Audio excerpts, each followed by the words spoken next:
ეთერშია დღის ამბები 16 საათზე რეკორდული სიცხეების შეერთებულ შტატებსა და ევროპის რამდენიმე ქვეყანაში, სადაც ტემპერატურამ 40 გრადუს უკვე გადააჭარბა.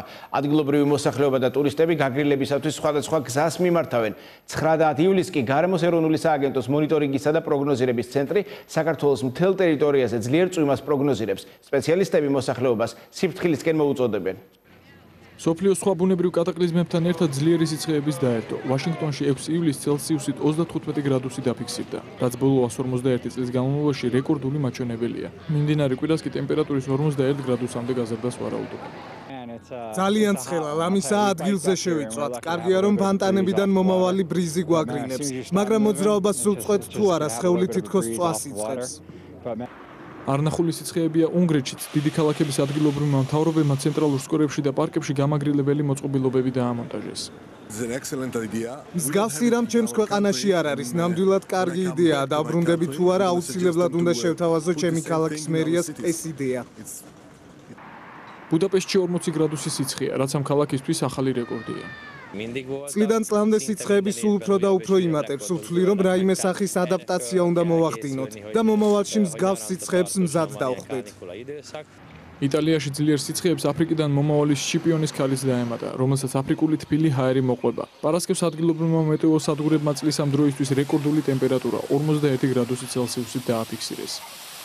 მაღალი ტემპერატურა დაფიქსირდა ავსტრიაშიც, რაც ალპების რეგიონში ნამდვილად უჩვეულოა. გასულ კვირას თერმომეტრის ნირშულმა აქაც რეკორდულ მაჩვენებელს 27 გრადუს ცელსიუსს მიაღწია.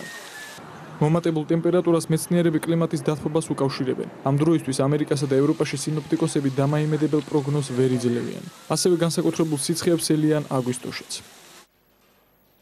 პოლიციის აკადემიაში საგანგებო სიტუაციებზე რეაგირების ძალების მეხანძრე მაშველთა სპეციალური პროფესიული მომზადების კურსის დასრულების ცერემონიალი გაიმართა. კურსდამთავრებულებს შესაბამისი სერტიფიკატები აკადემიის რექტორმა და შინაგან საქმეთა სამინისტროს საგანგებო სიტუაციების მართვის დეპარტამენტის დირექტორის მოადგილემ გადასცეს. კურსის მიზანია საგანგებო სიტუაციებზე რეაგირების ძალების კვალიფიციური კადრებით უზრუნველყოფა. სწავლა 25 მსმენელმა წარმატებით, მათ შორის 3 წარჩინებით დაასრულა. აკადემიაში სწავლების ხანგრძლივობა 9 კვირაა. მთავარი ფუნქცია ამ გადამზადების კურსების არის, რომ მისცეს მეხანძრე მაშველებს ის ძირითადი ცოდნა, როგორც თეორიული, ასევე ძალიან ხაზგასმით არის პრაქტიკული უნარჩვევების გამომუშავებაზე მიმართული ეს კურსი და დაიწყო ეს კურსები აჭარის რეგიონიდან 25 კაცმა გაიარა წარმატებით 9 კვირიანი კურსი და გაგრძელდება და შემდეგ მოიცავს საქართველოს ყველა რეგიონს. სწავლება მოიცავდა 9 კვირას, გავიარეთ ყველამ წარმატებით, მთელი აჭარის რეგიონიდან ვიყავით ჩამოსული. რაც შეეხება სწავლების პროცესს და მომზადებას, ძალიან ეფექტურად გამოვიდა ყველაფერი და მაყოფილები ვარ ჩვენს და ინსტრუქტორებს.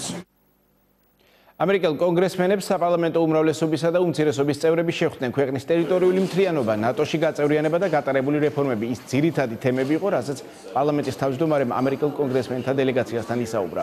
შეხვედრაზე მთავარი აქცენტები საარჩევნო გარემოზეც გაკეთდა.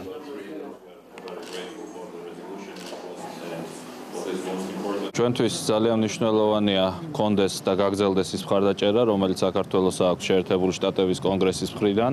არის 3 ძირითადი მიმართულება, სადაც ამ მხარდაჭერას აქვს გადამწყვეტი მნიშვნელობა. პირველი მიმართულება არის საქართველოს ტერიტორიული მთლიანობის მხარდაჭერა და საქართველოს უსაფრთხოების მხარდაჭერა.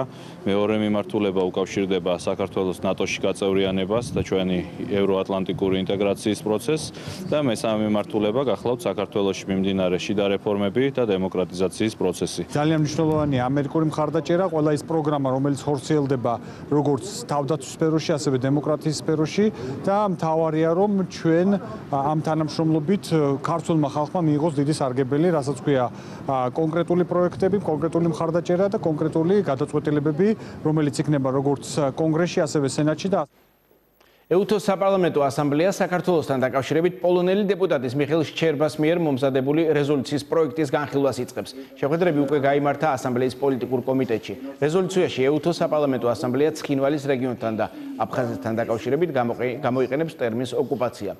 საუბარი ეხება ცეცხლის შეწყვეტის შესახებ ხელშეკრულების შესრულებას და დევნილების უპირობო დაბრუნებას. ასევე საოკუპაციო რეჟიმის მიერ ჩატარებულ ეთნოწმენდას.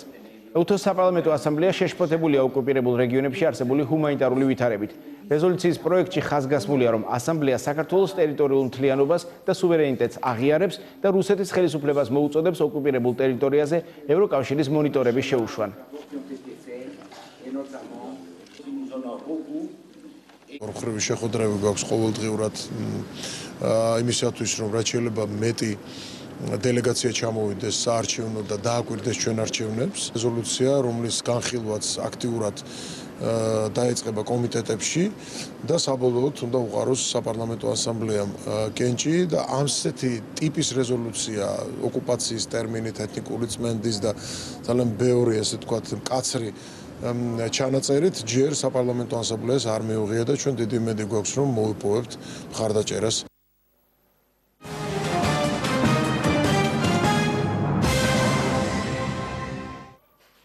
არჩევნები ლიბიაში უცხოელი ექსპერტები ქვეყანაში გამართულ არჩევნებს 1000 წლეულის მოვლენას უწოდებენ, რადგან მუამარ კადაფის თითქმის 40 წლიანი მმართველობის შემდეგ ეს პირველი დემოკრატიული არჩევნებია. ამ მრჩევლები 200 კაციან კონგრესს აირჩევენ, რომელიც თავის მხრივ პრემიერ-მინისტრს და სამთავრობო კაბინეტს დაამტკიცებს.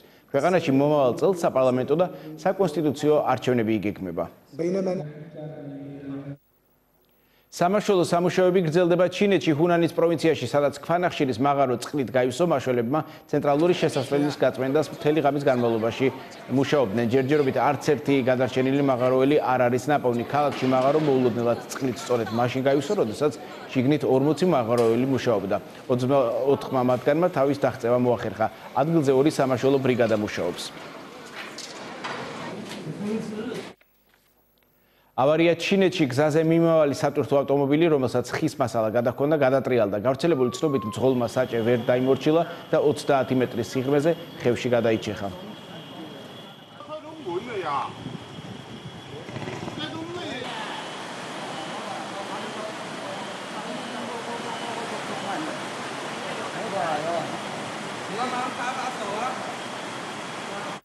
ოჰაიო შტატში 70 წლის ქალბატონი, რომელმაც საკუთარ რესტორანში პრეზიდენტ ბარაკ ობამას კვერცხით, ბეკონითა და ორცხობილით გაუმასპინძლდა, გულის შეტევით გარდაიცვალა.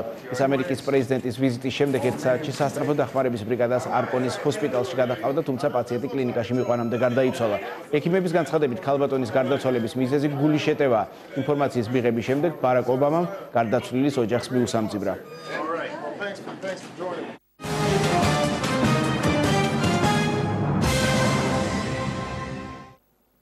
ახალი მემარჯვენეების ლიდერმა მანანა ნაჭყებიამ სამეგრელოში მოსახლეობასთან შეხვედრები შეაჯამა. ნაჭყებია ზუგდიდის რაიონის რამდენიმე სოფლის მოსახლეობას შეხვდა და მათი პრობლემები მოისმინა. მისი განცხადებით, ზუგდიდის ყოფილი საავადმყოფოს შენობაში მცხოვრები დევნილების საცხოვრებელი პირობები სავალალო მდგომარეობაშია. ახალი მემარჯვენეები მოუწოდებენ მთავრობას კომპაქტურად ჩასახლებული დევნილების მდგომარეობით დაინტერესდნენ. ესეც ძალიან კარგია და ჩვენი მთავარი ამოცანა და დანიშნულება დომინანტურ თემაა. ეს არის ქალბატონი დალი ბატონი ვანო უნდა ჩამობრძანდნენ და უნდა ნახონ რა მდგომარეობაშია დევნილთა ჩასახლებები და რა მდგომარეობაში ცხოვრობს ხალხი. მათთვის არანაირი ნუგეში და შეღავათი არ არის ის, რომ ვიღაცას უკეთესი პირობები შეექმნა ფოთში, ვიღაცას უკეთესი პირობები შეექმნა ბათუმში. ამ ადამიანებს დღეს სჭირდებათ თუნდაც სულ მინიმუმ პასუხი და ადამიანური პასუხი იმაზე, რა ბედიელით, როდის შეიცვლება მათი მდგომარეობა და როდის შესძლებენ ისინი უკეთეს პირობებში იცხოვრონ.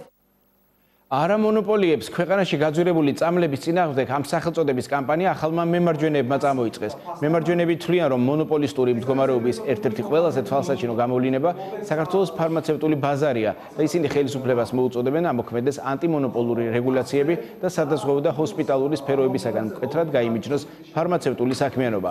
აიკრძალოთ მედიკამენტების იმპორტიორ, წარმოებელ და რეალიზატორ კომპანიებს, სადაზღვევო კომპანიებისა და საავადმყოფოების ფლობა. საქართველოში არის 26%. Ჩვენი მიზანია ხელისუფლებას უარი ვათქმევინოთ იმ პოლიტიკაზე, რასაც ხელისუფლება ჩვენს ქვეყანაში მონოპოლიებთან მიმართებაში იჩენს. ეს არის მონოპოლისტების წახალისების, მათი ხელის შეწყობის პოლიტიკა, მათდამი ლოიალური დამოკიდებულების პოლიტიკა.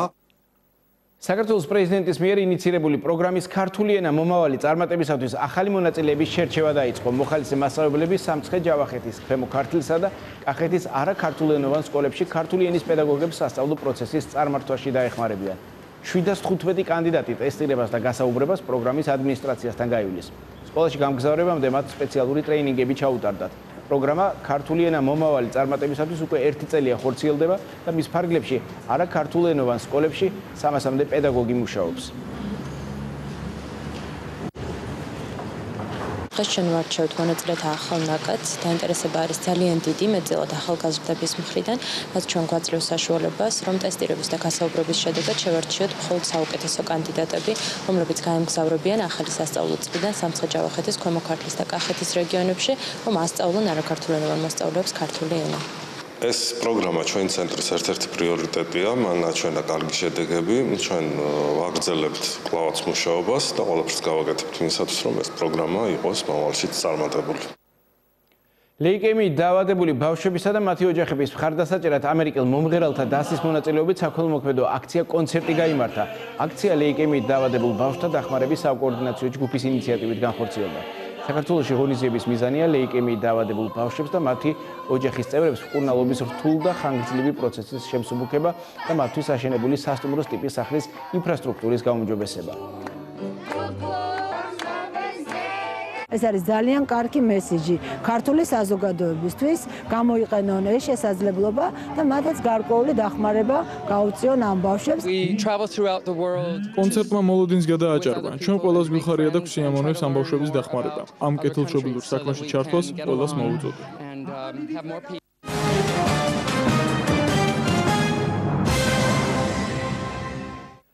ქართველას თასი 2012 პლაჟის ფრენბურთში თბილისის საერთაშორისო ტურნირი, რომელიც საქართველოს ფრენბურთის ფედერაციის მხარდაჭერით ტარდება და საქართველოს ვაჟ ფრენბურთელთა ახალგაზრდული ნაკრების ყოფილი წევრის დავით ქართველიშვილის ხსოვნას ეძღვნება.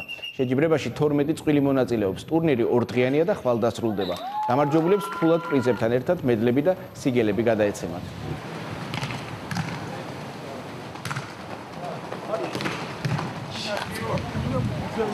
გაიზარდა გეოგრაფია ამ ტურნირის, თუ შაშანი იღებდა მონაწილეობას მარტო სომხეთიდან გუნდი, წელს უკვე მონაწილეობას იღებს აზერბაიჯანიდან გუნდი, სომხეთიდან და ველოდებით კიდე თურქეთიდან გუნდს.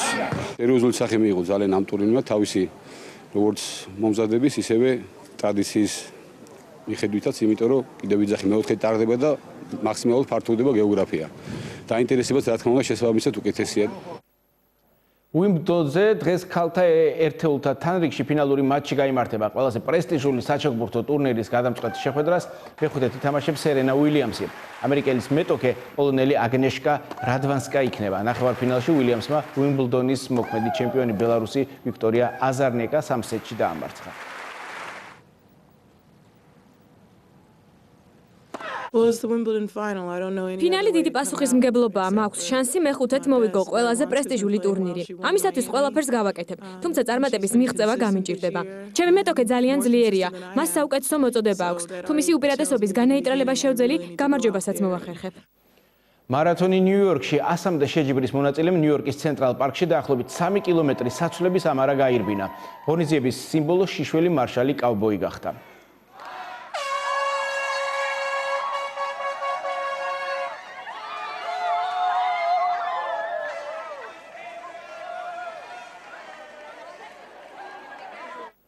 წელიწადში ერთხელ ჟურნალისტები კოსტიუმებს ირგებენ და პოდიუმზე გამოდიან. მასმოდა წელს უკვე მე-7-დ გაიმართა. 6 ტელეკომპანიის სხვადასხვა ჟურნალისტი მაყურებლის წინაშე დიზაინერ დადუს სამოსებში გამოწყობილები წარსდნენ. მონაწილეებმა ასევე პირობითი ნომრების შემთხვევითობის პრინციპით ამოიღეს, რომლის მიხედვითაც ჩვენების შემდეგ გამართულ დაჯილდოებაზე გამარჯვებულებს სხვადასხვა სახის პრიზები გადასცეს. 42 ჟურნალისტიდან ქართულმა კომპანიებმა თავიანთი 10 საუკეთესო ფავორიტი გამოავლინეს, რომელთა შორის 5 ტელეკომპანია Real TV-ს თანამშრომელია. ღონისძიებას წელს რედისონმა უმასპინძლა.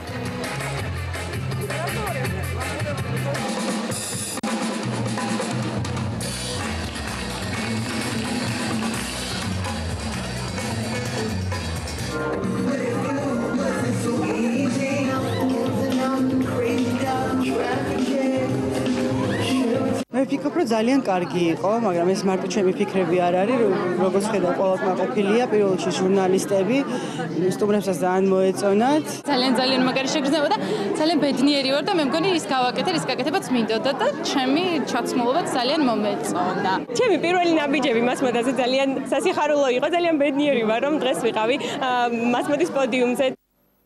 ეს რეალ ტივის საინფორმაციო სამსახურია, დაგველოდეთ ჩვენ 19 საათზე ვბრუნდებით პირდაპირ ეთერში.